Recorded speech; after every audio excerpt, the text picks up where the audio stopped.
Hey all, welcome back to the channel. Today I'm going to show you how to replace the thermostat on this 1991 Lexus LS400. What's going on with it and the symptoms that it's experiencing is in winter when it's really cold, the heater blows warm air but not super hot. Also, if it's sitting parked and running, it will warm up pretty well on the gauge. But once you hit the highway, you can see the temperature in the gauge starts dropping. And usually when driving on the highway, it's at around a quarter. So it appears that the thermostat may be sticking open. So we're gonna replace it and see what happens. I'm going to remove this air intake extension or whatever you wanna call it, just to have a little bit more room to get to the thermostat. So we have one clip here. And there's a little hook right here that goes in this hole. And then on this end, you just have two clips and it slides out of the air filter housing. So this end gets inserted into the housing and these are the two clips that we need to unplug. Now we can remove this 10mm head bolt and then this air intake will just come right out. We'll open the coolant reservoir cap here. Just make sure the engine is cold. If it's hot, when you open this, steam might escape and burn you. So don't do this on a hot engine. Now the repair manual will tell you to remove this fill plug. And you can. It's just, it's not at the very top of the cooling system. So a little bit of coolant will leak out if you remove it. It's not a huge deal. It will just, collect and dust shield under the engine and some of it will leak on the floor, maybe half a quart or something like that. So it's up to you. You can open it now or you can lift the vehicle up and then start draining the radiator and then open it afterwards. I'm going to open it now so I don't have to go up and down with this vehicle, and you remove it using a 17mm socket. Now be aware that there is a gasket underneath. So you can see a little bit of coolant starts leaking out. There is this gasket. It should be replaced every time. And you can check for links below the video on where to find all the replacement parts and the things that I use to do this job. You're going to need to lift the vehicle up so you can get underneath to do the job. And you can see these little cutouts right here that indicates where you can lift it and support it by. And pretty much anywhere near this pinch weld here is fine. And just make sure to use jack stands. Don't use just a jack because it's not 100% safe. Always secure it using jack stands. So as you can see, some coolant has leaked out. Not a whole lot, but if you don't want this to happen, you can just either put a drain pan underneath it first or open the fill plug after draining some of the coolant out, and that way it's not going to overflow. Next, I'm going to remove this engine undercover for access. It's just held on with a bunch of 10mm head bolts and screws. This one is, well, the vehicle is pretty old, so I think it's got some extras here just holding everything together. So just go around, get all the 10mm bolts and screws out, removed, and then you can take the cover off.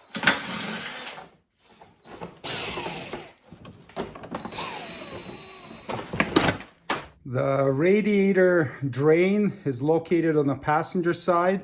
It has a little hose already that comes off of it.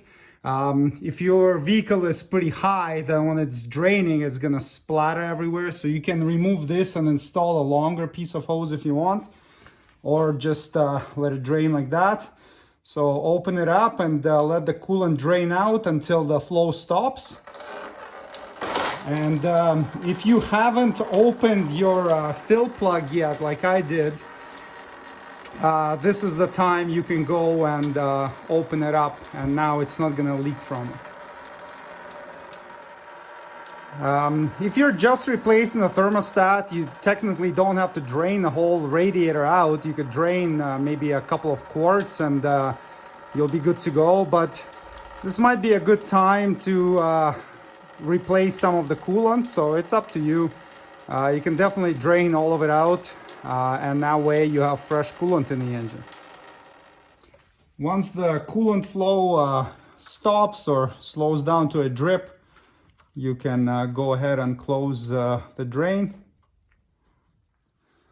Reinstall the shield under the engine with all the 10mm bolts and screws that we took off prior. Remove these two 12mm nuts.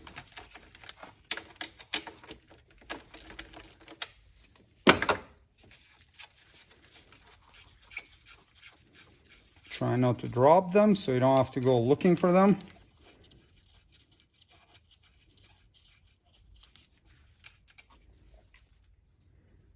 Now you can remove the thermostat cover here.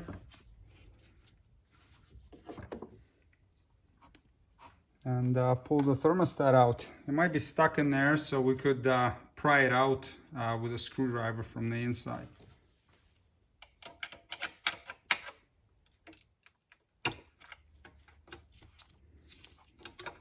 And there we go.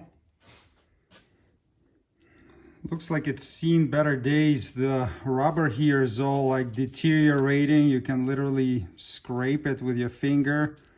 It's all mushy, and then you can see that it's all like wavy here. So yeah, it's not stuck open right now, but I'm sure it's not good just by looking at it. I think it's the original one as well in this vehicle.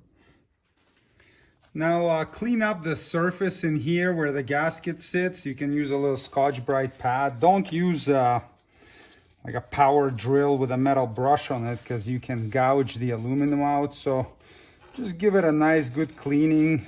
Make sure there's no old corrosion or crust or anything left on there. Wipe it down, and then take a look at the this side as well. It's plastic, so you don't want to use anything super rough on it. Just wipe it off with a rag and it should be good to go.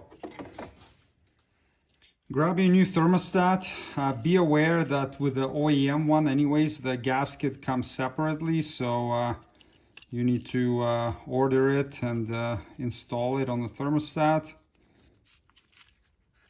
Just go around and slide it in. Make sure it sits evenly all around. And then note you have this little jiggle valve in there, so that's to bleed the air out when you're refilling with coolant.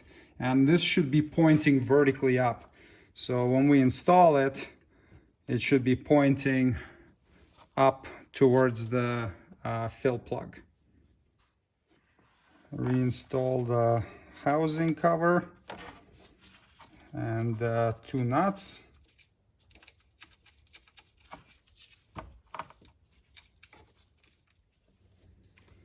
And tighten to 13 foot-pounds.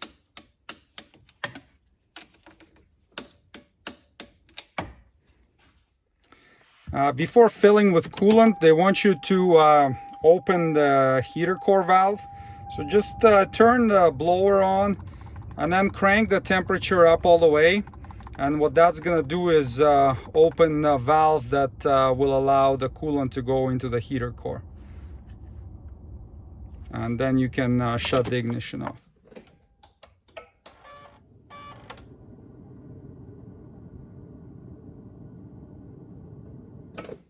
Now that the valve is in the open position, we can start filling the engine with coolant. The amount of coolant you will need will vary based on how much you drained and which components of the engine you drained. So if you just drain the radiator, you may need about let's say 1.5 gallons, but if you went all out and drained both sides of the block, etc., then you may need up to about 2.5 gallons. I recommend using the factory coolant. Depending on where you are, it may be 55-45 premix or 50-50, either will be fine. In the northern climates, it's a little bit more concentrated. Now slowly fill the engine with coolant. It's important to do it slowly, because if you just go and dump a whole bunch in there, that can create an airlock, and then it's gonna make it much more difficult to bleed. So take your time, don't rush. And just go at a small trickle. It will take an extra couple of minutes, but it may potentially make your life a lot easier by reducing the chance of getting an airlock. So keep filling it up until it's to the top of the fill plug or fill hole opening. As you're filling it, you might hear gurgling noises, and then you'll see the level of coolant rising in reservoir on the right side there. So that's normal. Just keep filling it slowly, and eventually it will get to the top of the fill plug opening. Once the coolant is all the way up to the top of the filler hole there, we can take the funnel out.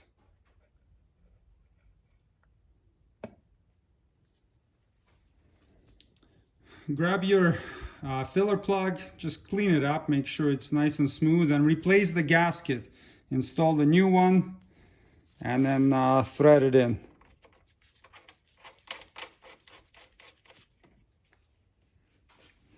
Tighten to 33 foot-pounds.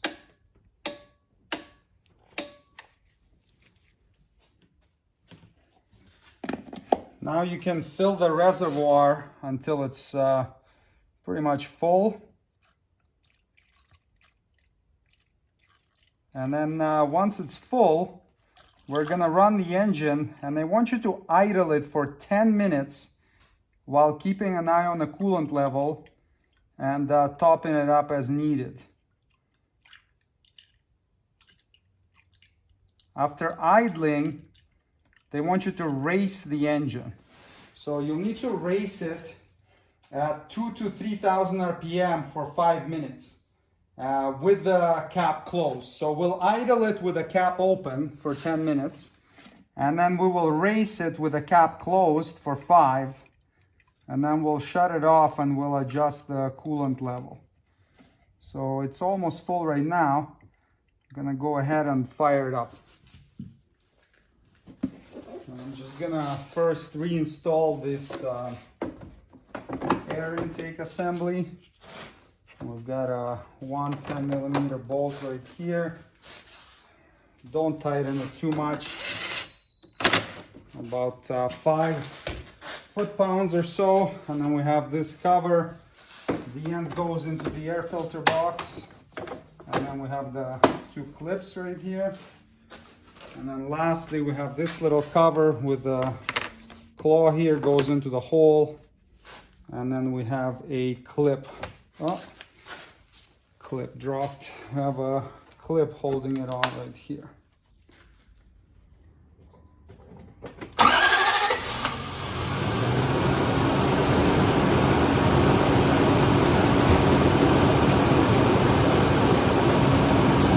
Now we're gonna run it for 10 minutes at idle while topping up coolant to the full mark as needed. And during this time, we're gonna have the blower fan on inside and heat turned up to max. All right, it's been idling for 10 minutes. The coolant level didn't really go down much. So I'm gonna pull the funnel out and put the reservoir cap on. And then we're gonna rev the engine between 2,000 and 3,000 RPM for 5 minutes.